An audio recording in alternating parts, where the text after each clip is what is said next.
au niveau de Yeumbeul commissariat bu Yeumbeul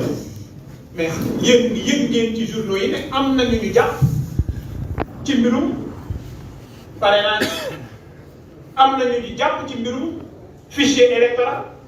mais vous autres journalistes est-ce que vous vous êtes demandé fu loolu mujjee fu mu mujjee mujjul fenn fichier boobu moo nekk ci mbedd mi am ñu ci tibb am ñu am sañ-sañu bañ ci tibb parce que njublan nekkul seenu mbir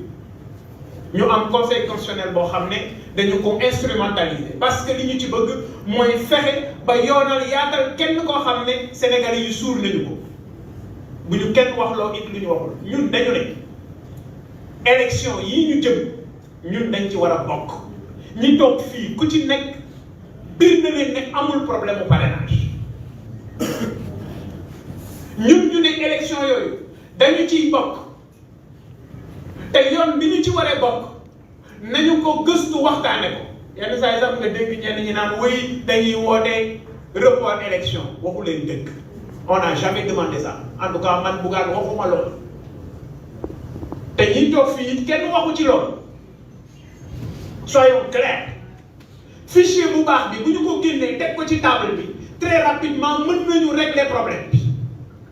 parce que nag ci foqul bënul la fa newoon jóg kenn deful loolu lu may Macky Sall ak ñi mu àndal ak conseil constitutionnel bi nga xam ne biir na leen yéen ñëpp ne organe la boo xam ne day promouvoir l'injustice